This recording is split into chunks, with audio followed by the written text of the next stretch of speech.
Hello students, welcome to Heba Max 11th Standard Business Max Chapter 8 Descriptive Statistics and Probability. Exercise 8.2 first question பார்க்கலாம். A family has two children. What is the probability that both the children are girls? So இப்போ probability கண்டுபிடிக்கணும். ரெண்டு குழந்தைகளுமே girl babies-ஆ இருக்கணும். சரிங்களா? Given that at least one of them is a girl.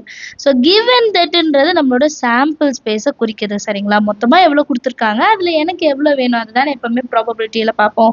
இப்போ சொல்யூஷன்ல first sample space எழுதிடலாம். Sample space என்ன, ரெண்டு குழந்தைங்க. ஃபர்ஸ்ட் வந்து கேர்ளா இருக்கலாம், அடுத்து பாயா இருக்கலாம். ஆனா என் கண்டிஷன்ல ஒரு கேர்ள் கண்டிப்பா இருக்கணும். அது அட்லீஸ்ட் ஒருத்தராவது கேர்ள் பேபி. சரிங்களா? இப்போ அடுத்து ஃபர்ஸ்ட் பாய் பிறந்திருக்கலாம், அடுத்து கேர்ள் பிறந்திருக்கலாம். இன்னொரு கண்டிஷன் ரெண்டுமே கேர்ள் பேபிஸா கூட இருக்கலாம். புரியுதுங்களா? ரெண்டு பாய் வர முடியாது, ஏன்னா ஒரு கேர்ளாவது வரணும்ல. ஸோ இந்த மூணோட விட்டுடலாம். அப்போ n of s என்னது 3. அடுத்தது let a be the event of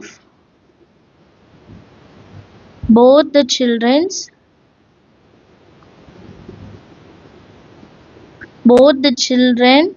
are girls. So n of aக்கு முன்ன ஸோ ஏவோட வேல்யூ என்னன்னு எழுதிடலாம். ஏ வேல்யூ ரெண்டு சில்ட்ரன்ஸுமே கேர்ள்ஸ். அப்போ இங்க பாருங்க, இது ஒரு கண்டிஷன் தான், இதுல பாய்ஸ் வந்துட்டாங்க. ஸோ ஜின்ற ஒரே ஒரு கண்டிஷன். அப்போ n of a என்ன 1. இப்போ நம்ம p of a தான் கண்டுபிடிக்க போறோம். p of a னா n of a divided by n of s. n of aன்றது 1, n of sன்றது 3. இதுதான் நம்மளோட ஆன்சர். மொத்தம் பாசிபிலிட்டிஸ் என்னென்ன, ஒரு கேர்ள் ஒரு பாய், ஒரு பாய் ஒரு கேர்ள், இல்ல ரெண்டுமே கேர்ள். அப்போ 3. நமக்கு என்ன வேணும்னா அதுல ரெண்டு பேருமே கேர்ள்ஸா இருக்கணும். ஸோ அது ஒரே ஒரு ஈவெண்ட் தான், அதனால தான் n of a வந்து 1/3. அண்டர்ஸ்டாண்ட் ஆஃப் த சம்ஸ் எல்லாருக்கும். செகண்ட் கொஸ்டின் பார்க்கலாம். Second question பாருங்க, a die is thrown twice and the sum of the number appearing is observed to be 6. What is the conditional probability that number 4 has appeared at least once? So இல்ல நல்லா கவனிங்க, ஒரு dies நம்ம role பண்றோம். So role பண்ணும்போது some of the numbers வந்து 6 வரணுமா. For example 5,1 அப்படின்னா 5 + 1 6, 3,3, 4,2 இதெல்லாம் வந்து நமக்கு 6 வந்து கொடுக்கும் sum. What is the condition probability that the number 4 has appear. So அதுலேயும் 4 வருது. இப்போ 4 வருதுன்னா 4,2, 2,4 இது மட்டும் என்ன அப்படின்னு கேட்குறாங்க. சொல்யூஷன்ல let a is equal to 4 appears at least once. என்ன கண்டிஷனோ அது ஃபர்ஸ்ட் எழுதிக்கணும். சரிங்களா? அப்போ நமக்கு வந்து முதல்ல சாம்பிள் ஸ்பேஸ் தெரியணும். சாம்பிள் ஸ்பேஸ் தெரிஞ்சாதான் இது எழுத முடியும். அண்ட் b ஓட வேல்யூ என்ன, sum of the numbers appearing is 6. ரெண்டுத்தையும் ஆட் பண்ண 6 கிடைக்கணும். இப்போ சாம்பிள் ஸ்பேஸ் என்னன்னு எழுதிடலாம். 1,1 இது நம்ம 10th படிச்சிருப்போம், தெரியும் இல்லையா? 1,3, 1,4, 1,5, 1,6. ஸோ இதை கண்டினியூஸாக எழுதிட்டா நம்ம கிளாஸில் எப்படி இருக்கும், 6,1. நீங்கள் கம்ப்ளீட்டாக எழுதுங்க. சரிங்களா? ஒருவேளை உங்கள் ஸ்கூலில் எழுத வேண்டாம் அப்படின்னா எழுத வேண்டாம். 6,5, 6,6. இப்போ ரெண்டு கண்டிஷன். ஃபர்ஸ்ட் ஏவோட கண்டிஷன் என்ன, 4 appears at least once. 4 appears at least once என்னன்னு வரும், 1,4, 2,4, 3,4 at least once தான். ஸோ 4,4 வரலாம், அதிகபட்சம் வரலாம், கம்மியாக அது கீழே தான் வரக்கூடாது. 5,4 அப்புறம் 6,4 இது இல்லாமல் 4, எல்லாமே வரும். 4,1, 4,2, 4,3, 4,4 ஆல்ரெடி எழுதிட்டோம். 4,5, 4,6 இதுதான் ஏ செட்டோட வேல்யூ. அடுத்தது பி செட். பி செட் என்ன சொல்லியிருக்காங்க, சம் ஆஃப் த நம்பர்ஸ் வந்து அப்பியரிங் 6. அப்போ வந்து 1,5, 6 வரலாம். அப்புறம் 2,4, அப்புறம் 3,3, அப்புறம் 4,2, 5,1 கிளியரா? இப்போ A இன்டர்செக்ஷன் B நான் கண்டுபிடிக்கணும். A இன்டர்செக்ஷன் Bனா இது ரெண்டுத்துலயும் காமனா வர்றது. இது ரெண்டுத்துலயும் காமனா வர்றது 2,4 ஃபர்ஸ்ட். அடுத்து 4,2. கிளியரா? கண்டிஷனல் ப்ராபபிலிட்டி எழுதியிருக்கேன். P of A slash B is equal to P of A intersection B by P of B. இப்போ P of A intersection B யும் கண்டுபிடிக்கணும், P of B யும் கண்டுபிடிக்கணும். P of A intersection B is equal to N of A intersection B by N of S. N of S ஓட value எவ்வளோ? 36 வரும். 6 6 are 36. So N of A intersection B ரெண்டு தான் இருக்கு, 2/36. P of B வந்து N of B by N of S ஓட value இங்க இருக்கு, 1 2 3 4 5. So total 5 and N of S ஓட value 36. P of A intersection B is equal to 2/36. அடுத்து P of B ஓட வேல்யூ 5/36. 36 36 கேன்சல் ஆயிடுச்சுன்னா 2/5 தான் நம்மளோட answer. Understand of the sum எல்லாருக்கும். அடுத்த கொஸ்டின் பார்க்கலாம். Third question, an unbiased die is thrown twice. ரெண்டு வாட்டி dice throw பண்றோம். Let the event A be an odd number on the first ordered set எழுதும்போது first placeல வர்றது odd number இருக்கணும். அதுக்கப்புறம் even odd வந்தா ப்ராப்ளம் இல்லை. And B the event odd number on the second throw. அப்போ வந்து இங்க எந்த நம்பர் வேணா வரலாம், செகண்ட் வர்றது odd number வரணும்.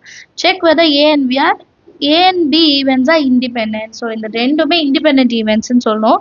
இண்டிபெண்ட் ஈவெண்ட்ஸ்ன்னு எப்படி நம்ம ப்ரூஃப் பண்ணுவோம் அப்படின்னா, P of A intersection B is equal to P of A into P of B வந்து ஈக்குவலாக இருக்கணும். இதோட வேல்யூ ஈக்குவலாக இருந்தால் அது வந்து இண்டிபெண்ட் வேல்யூ. சரிங்களா? இண்டிபெண்ட் ஈவெண்ட்ஸ் அது முதல்ல தெரிஞ்சுக்கணும் இல்லையா? அதனால தான் முன்னாடி எழுதிட்டேன். நம்ம திருப்பி கொஸ்டின் எழுதுவோம். Let A is equal to odd numbers on first throw. B வந்து odd numbers on second throw. ஓகேவா? இப்போ நம்ம ஃபர்ஸ்ட் சாம்பிள் ஸ்பேஸ் எழுதிடலாம். சாம்பிள் ஸ்பேஸ் வந்து டைஸ் ரெண்டு வாட்டி, அப்போ 1,1 1,2 1,3 up to 1,6. ஸோ சேம் இங்கே 6,1 6,2 6,3 up to 6,6. போன இதில் நான் N of S முன்னாடி எழுதல, இப்போ எழுதிடுறேன். N of S வந்து 36. இப்போ A எடுத்துக்கலாம். A வந்து ஆட் நம்பர்ஸ் வந்து ஃபர்ஸ்ட் த்ரோ. இப்போ ஆட் நம்பர்ஸ் என்னென்ன வரும்? இதில் 1 3 5 மட்டும்தான். சரிங்களா? 1 to 6ல 1 3 5 தான் ஆட் நம்பர். அப்போ 1,1 1,2 1,3 1,4 1,5 1,6. அடுத்து same 3,1 3,2 3,3 3,4 3,5 3,6.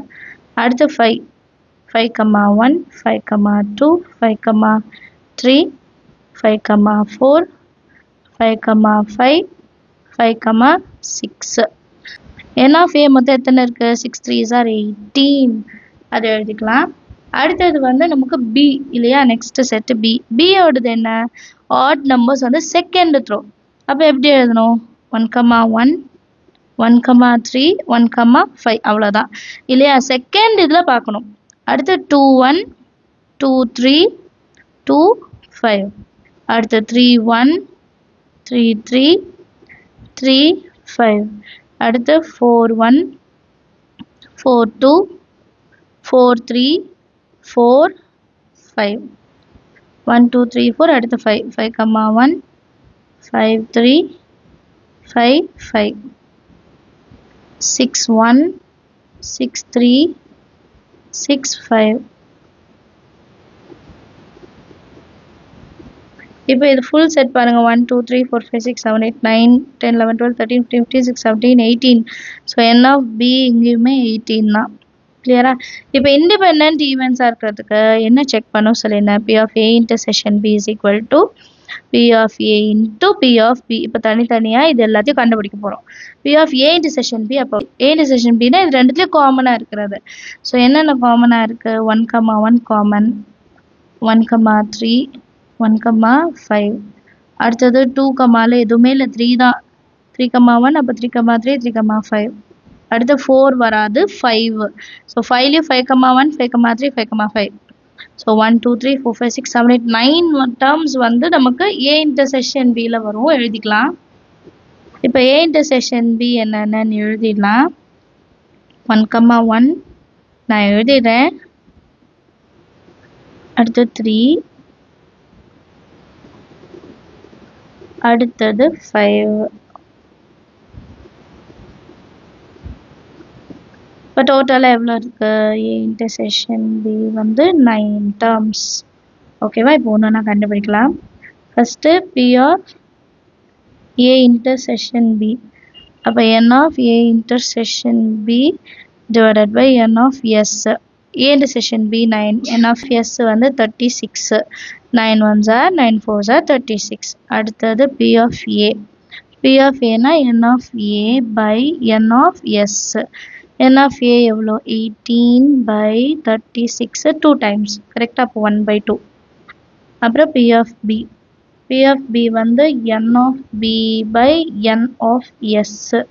N of B 18, N of S வந்து 36. சேம் அதே 1 by 2. இப்போ இண்டிபெண்டன்ட் ஈவெண்ட்ஸ் என்ன?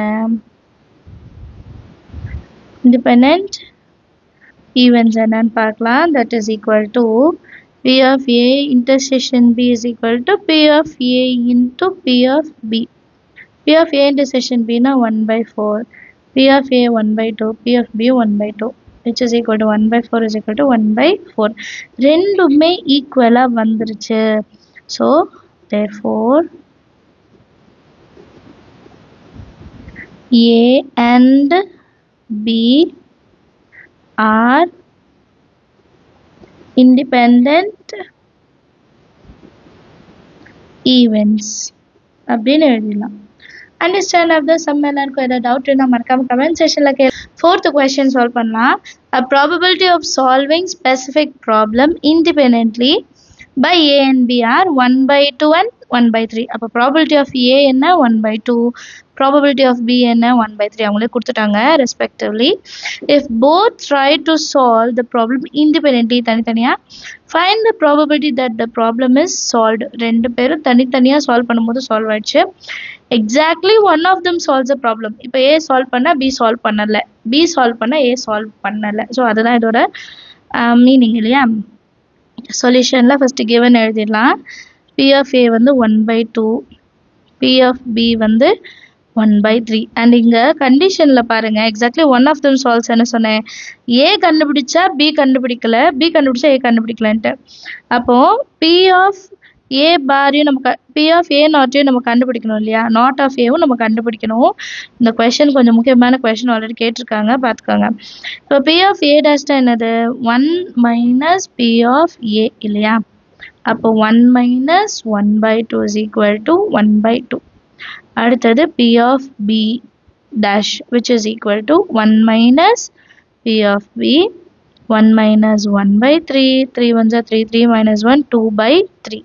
ஸோ இப்போ இது கண்டுபிடிச்சிட்டோம். இப்போ 1 by 1 சால்வ் பண்ணலாம். ஃபஸ்ட்டு என்ன கொடுத்துருக்காங்கன்னா சால்வ்டு. சால்வ்டுனா இப்போ ஏவும் சால்வ் பண்ணிடுவாங்க, பியும் சால்வ் பண்ணிடுவாங்க. ஸோ இண்டிபெண்ட்டாக சால்வ் பண்ணுறாங்க. அது சால்வ்டு கண்டுபிடிக்கிறதுக்கு நம்ம இன்டைரக்டாக கண்டுபிடிக்க போகிறோம். ஏன்னா டைரெக்டாக சால்வ் பண்ணது நமக்கு தெரியாது, இண்டிபெண்ட்டாக. சரிங்களா? அப்போ நான் என்ன பண்ணுறேன்னா not solved by A and B கண்டுபிடிச்சிட்டு 1 மைனஸ் பண்ண போகிறேன். So probability of problem not solved by A and B. இப்போ not solved எப்படி? P of A bar intersection B. P of A naught into P of B naught. இதோட value தான் already நம்ம கண்டுபிடிச்சிட்டோம் இல்லையா? 1 by 2 into 2 by 3 which 2 cancel பண்ணிடலாம். Answer 1 by 3 கிடைக்குது. இது வந்து சால்வ்டு இல்லை, நாட் சால்வ்டு. ஸோ சால்வ்டு எப்படி கண்டுபிடிப்போம்? 1 மைனஸ் இது கண்டுபிடிக்க போகிறோம் இல்லையா? Probability of solved is equal to 1 minus P of problem not solved by A and B. இப்போ இதை எப்படி கண்டுபிடிக்கலாம்? 1 minus 1 by 3. 3 ones are 3. 3 minus 1 2 by 3. இதுதான் P of solved ஓட வேல்யூ. அண்டர்ஸ்டாண்ட் ஆகுதா? இப்போ செகண்ட் சப்டிவிஷன் என்னன்னா P of exactly one of them solves the problem. ஒருத்தர் வந்து அட்லீஸ்ட் சால்வ் பண்ணிருக்கணும் இல்லையா? Exactly one of them. So ஒருத்தர் கண்டிப்பாக சால்வ் பண்ணிருக்கேன், எதர் ஏ ஆர் பி. அப்போ எப்படி எழுதுறது? B of A intersection B not plus B of A not intersection B. அப்போ தான் இப்போ ஏ சால்வ் பண்ண பி சால்வ் பண்ணலை, பி சால்வ் பண்ண ஏ சால்வ் பண்ணலை. இதை ஸ்ப்ளிட் பண்ணி எழுதியிருக்கேன். B of A into B of B not, B of A not into B of B. B of ஏவோட வேல்யூ என்ன கெட் பண்ணோம்? 1/2. பி ஆஃப் பி நாட் வந்து 2/3 plus B of A not வந்து 1/2 and B of B வந்து 1/3. 2 cancel, 1/3 plus 1/6. இதை solve பண்ணால் into 2 into 2 பண்ணலாம். அப்போ 2 + 1 3/6 1/2. இதுதான் நம்மளோட final answer. Understand of the sums. எல்லாருக்கும் ஏதாவது டவுட் இருந்தால் மறக்காமல் கமெண்ட் செஷனில் கேளுங்க. தேங்க்யூ ஸோ மச் ஃபார் வாட்சிங்.